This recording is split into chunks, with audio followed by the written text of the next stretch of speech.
Welcome back to the TwinSpires Jury. I'm Ashley Anderson here with James Scully and Darin Zoccali to talk our best bets and fades of the week at Fairgrounds and Turfway Park.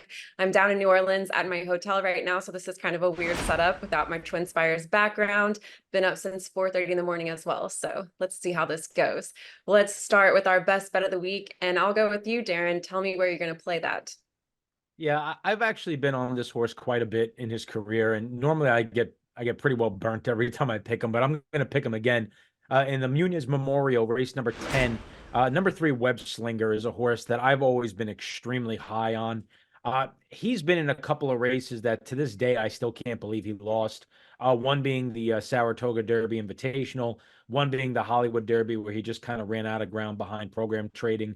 He kind of got stuck in behind horses in the Pegasus World Cup Turf Invitational and would have finished much closer to the leaders had he gotten through. It was a pretty good effort that day. Now, admittedly, he's always dependent on pace and trip, and that's often the problem and why he tends to come up short sometimes in big races. In fact, his previous 3 starts, he got beat by a neck, a half a length, and a head. So I definitely concede that point. There is certainly some pace concern in here. Strong Quality is a horse that is likely to get onto what looks on paper to be an easy lead, but you have to figure that the riders and the connections are well versed with what Strong Quality is going to do here. And this is the biggest turf race of the meet. They can't possibly let him just coast on the lead. Somebody's got to challenge him here. And out of the 2 horses that are coming out of the Pegasus World Cup Turf, I think I'm Very Busy is going to be a much shorter price than the morning line and much shorter than what Web Slinger is going to offer. And to be honest with you, I flat out think Web Slinger is a better horse. He's got a better post. I think he's a better horse, and you're getting a better price. It's going to come down to who gets the trip in an overflow field.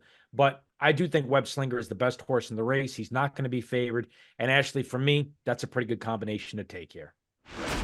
I like that horse. Remember when he had that huge win on the undercard for the Derby last year? Yeah, So the American like Turf. Yep. spiritual for sure. And I really liked his head second to program trading 2 starts back. I do think you're going to get the value off of that last race, and it's a good spot to bet him back. I'm going to go for my best bet. I'm going to go to the Jeff Ruby Stakes, number 6, Northern Flame, 5-1 shot in the Jeff Ruby Stakes at Turfway Park. And I just want to say this Northern Flame, he was a front-running maiden winner at Churchill Downs last year in September. He ran 4th and 5th in his first 2 stakes attempts. But I think he's really come on and progressed significantly this year for Kenny McPeak. And his first race, he just flubbed the start, didn't get out of the gate, didn't run his race. But 2 starts back, and he caught a salty allowance field and really showed like high speed to set the pace that day, make the lead, going past the finish line the first time and show the way in the far turn. And then even last time in the Rebel Stakes, I know it says second at the start, but he breaks on top and concedes the lead to Carbone to his inside. And Julian Leperoux, he had him under a huge hold to keep him from going up and just engaging Carbone in second. So I think his gate speed has improved significantly as well as his form. And I don't see any serious speed in this field. I know there's a couple of other rivals in there that do some front running, have done some front running in the past, but they aren't that quick from the starting gate. I'm expecting a favorable trip on the front end. I do want to point out too, Flame Away led all first-year sires last year with 4 stakes winners. 2 of those came on synthetics. So that bodes well for him on the sire side. He was hitting at a better than 50% clip in all-weather starts with his offspring heading into 2024. Flame Away was. And Northern Flames from the same female family. His dam, Sierra Leone's dam, and Forever Young's dams are all like half-sisters. So they're all real closely related. And they all have some real turf. I mean, they got Zeno Rob Roy and some really classy turf runners. I think his pedigree bodes really well for the Topeta. I like Northern Flame and the Jeff Ruby on the front end. Ashley. A good pick. It's an open race, and I think he's got a good shot there to get the early lead. I'm going to go over to the Fairgrounds Oaks, and actually last time with the Rachel Alexandra when I was down here at the Fairgrounds, I had Vivi's Dream as my fade, but this time she's my best bet. in the fairgrounds. Oh, she drew the rail post, which is winning at a 27% clip. And Tarifa had the rail post in the Rachel Alexandra. So we'll see if the rail will help Phoebe Stream here. She also should get a fast track. Her last two starts were on a sloppy track. So maybe with that fast track, that will help her step forward here too. And when I was talking to people at fairgrounds last time, a lot of people were saying that they had her circled to potentially in this spot perform well, but we're expecting her to not do so well in the Rachel Alexandra coming off about a 4-month layoff. So with all those factors, I'm thinking she has a chance here at 8-1. Pretty good price. I think we'll get something around that with post time as well. And she's got Brian Hernandez aboard, who's been red hot lately at fairgrounds. So this time I'm not fading her. I'm going with Phoebe Stream. Almost went with the likely early pace setter in Our Pretty Woman, but only has 2 starts for Steve Asmussen, though he does have a record tying 4 wins in this race. So should be interesting to see what she does, but I'm going to go VV Stream here. I think there's a.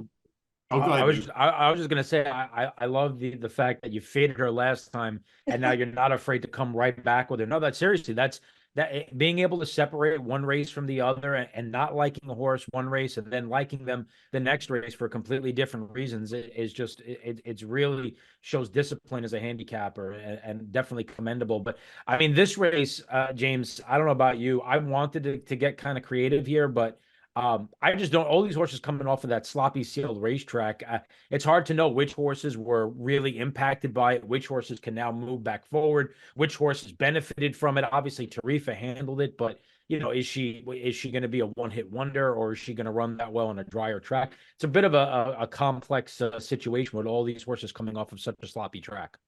Our Pretty Woman got bet a little bit in an Oaks Future wager last weekend as well. And I'm just pointing out, Accommodate Eva. She's got a real low sheet number. I've seen some people talking about how fast that last Louisiana bred race. So I do think there's a chance VV Stream could be the 5th choice in the wagering, even though it's a 7-horse field with Alpine Princess coming out. So I do think you'll get fair value. All right, let's talk about the horses we're fading at a short price. James, who do you have? I'm going to fade. Darin talked about his top pick in the Muniz Memorial, and I'm fading number 13. I'm Very Busy. He's listed as the 4-1 morning line favorite, but I think his price could be half that. I think he'll open up a real short. He's trained by Chad Brown. Irad Ortiz Jr. is up on him. The thing with I'm Very Busy is he did trust stakes early in his career, but he just switched back to State's Company 2 starts back with a non-threatening second to integration in the Hill Prince. Came in that Pegasus World Cup turf last time. Warm Heart made a winning move off of the turn. Had it in deep stretch, and I'm Very Busy just came flying late into the frame with this massive late run to be really, I thought, a non-threatening second. And I just find that those huge late runs for minor awards can be deceiving. They often lead to unrealistic expectations next time from these deep closers and underlaid prices as well. So I like to play against short priced horses. I look at I'm Very Busy, 4 of his 8 starts, 2nd or 3rd place efforts. I do agree with what Darin said. I think Web Slinger's better horse than him right now.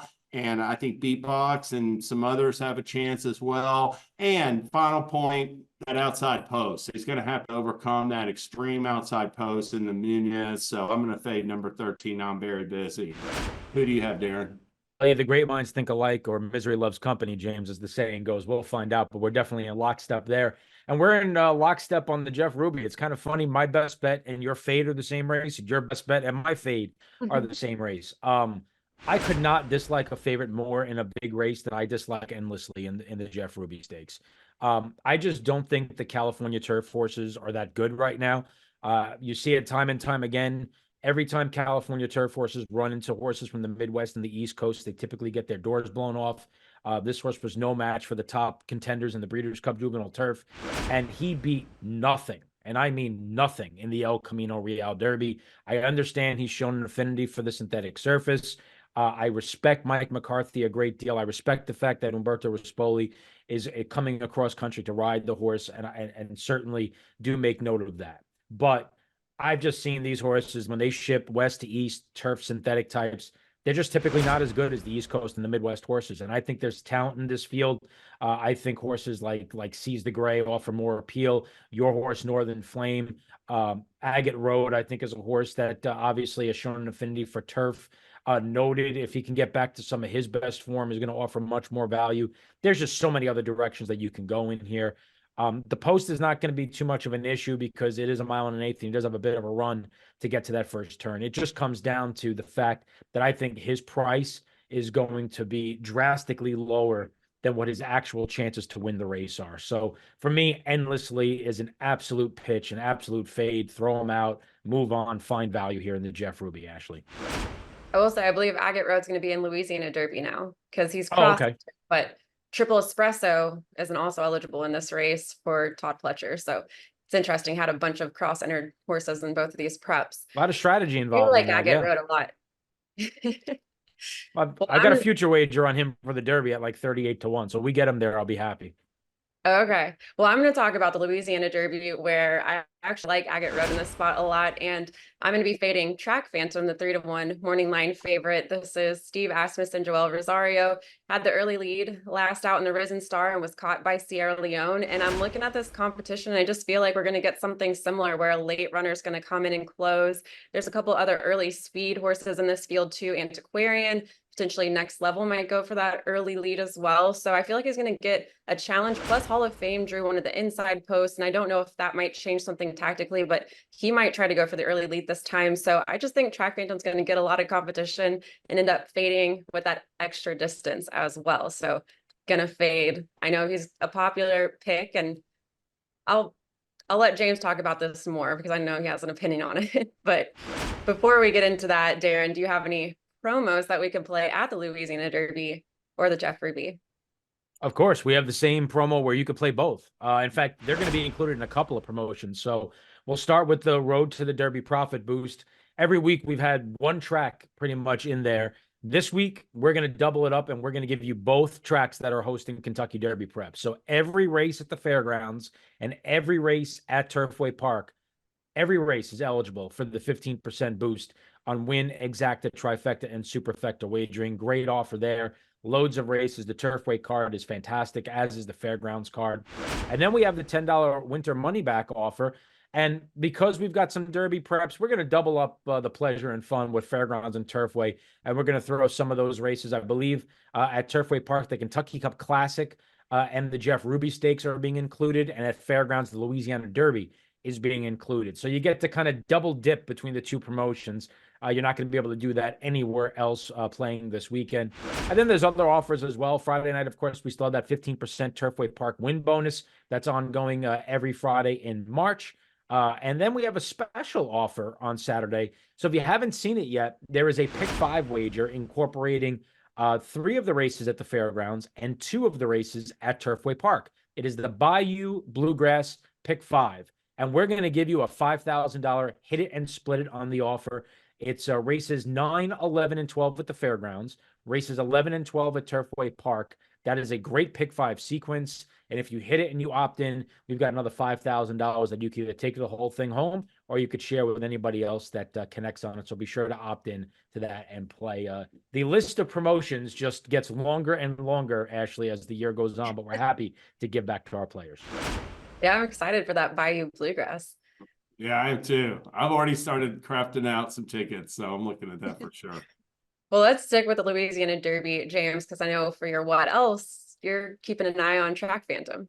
Yeah, I didn't learn my lesson last month in the Risen Star where you faded I faded Sierra Leone, you picked Sierra Leone, a little bit opposite of this week where you're fading Track Phantom. My thing with the Louisiana Derby is that Antiquarium has been forwardly placed at both starts, but I don't think he's that quick from the gate. Neither do I think anybody else in the field really is that quick from the gate outside of Track Phantom. And just coming off of those efforts in the Lecomte and the Risen Star, where it just took a massive performance, I thought, from Sierra Leone to beat him. I think those races are going to have him toughened up in a sense. I think he's a controlling speed from the outside with Joel Rosario, and it may not be a big like lead. I mean, it could be, you know, he could let some horses sit close to him, but I think he'll save plenty up front. And I'm not going to pick against Track Phantom in the race. If I'm looking to play it, I'll be looking to play straight, like, you know, vertical exact, play exactas, straight exactas, or multi-race bets. But that's how I see it. I'll go head to head once again with Ms. Ashley Anderson in this week's jury. What do you have for us, Darin, for what else? Yeah, there's an interesting race on the undercard at Turfway Park. It's there's several 3-year-old races. The Rushaway Stakes for 250,000 has got a nice field for a mile and a 16th, and I guess it's like the second tier of the 3-year-old races behind the Jeff Ruby Stakes. But again, it drew a talented group of runners here, and I was really intrigued by the 2 horses lining up side by side in Neat and Tennessee. Neat has shown that when he's good, he's really, really good. His 2 races that he did not win were complete disasters, admittedly, one being on a conventional dirt surface, the other being the debut where he just got clobbered at the break at Kentucky Downs. But his other 3 starts, he's won by a combined 13 lengths. He's done it virtually wire to wire. He's done it stalking and pouncing. He's a really nice horse. He ran behind Track Phantom in the Gunrunner Stakes 2 starts back. Last time out, he beat Illustrator in that particular event, who came back to win an allowance race next time out. And in addition to that, the 4th and 5th place finishers both came back to win allowances and optional claimers. So he's coming out of a key race at Sam Houston. And number 9, Tennessee, is very interesting too. He's 2 for 2 over the Turfway Park Synthetic. And he beat a horse named Evening News last time out. And if you haven't seen Evening News' subsequent start, he won an allowance race at Turfway Park by nearly 10 lengths most recently. So obviously that's come back. And Tennessee, a $1.2 million 2-year-old in purchase sale, son of Justify, who's all the rage in the breeding shed. Some interesting runners that maybe they're not quite on the Derby trail for Rob Actress and Brad Cox, but I think you got 2 horses here lining up side by side with the world of talent that have an awfully bright future ahead of them. I think the Rushaway is a really good race on the undercard, guys. Yeah, that Evening News, I believe, was last Saturday. And boy, that was some performance by him in that allowance race you referenced. You know, that Tennessee ad, he is that $1.2 million 2-year-old purchase for Coolmore. And I think I like that allowance race a lot better than that maiden race. So, you know, he could be a pretty decent runner for Brad Cox. We'll see, because he'll have to keep improving to beat Neat and others. That is a nice race on the Jeff Ruby undercard. Well, to close things out, I wanted to mention closing day at Fairgrounds. It's a full 15 race card to make up for some cancellations last week. And we have 3 stakes races, including the Star Guitar Stakes and race 11 for Louisiana bred 4-year-olds and up. And Touch Upon a Star is actually crossing it on Saturday and Sunday. But if Touch Upon a Star is in the Star Guitar, we'll have 2 Star Guitar fillies, Behemoth Star as well. And then Jackhammer is back after winning the Edward J. Johnston Memorial Stakes by 8.5 lengths. So pretty impressive win there. We also have the Paige Cortez Stakes with Star Guitar mare Overcharged, who's on a 3-win streak for Shane Wilson. And we'll close out with the Chantel Lannery Memorial Stakes. Corey Lannery is up there in the mix for leading rider at Fairgrounds. I think when I looked on Wednesday, there was a tie at 48 wins with Jose Guerrero, Jareth Loveberry, and I think Jaime Torres and Brian Hernandez are up there as well. So really tight race. Also something to watch out for on Sunday to see who gets that title in the end.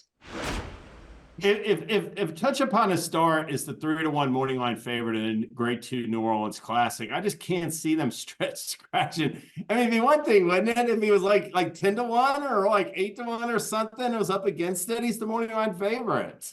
I'd be so disappointed if he scratched for like the Star Guitar. I hate to say it. And I think I called him a filly, so he's a gelding, I believe. I think I called him a filly. Yeah, Darin's face, he was like, "What?"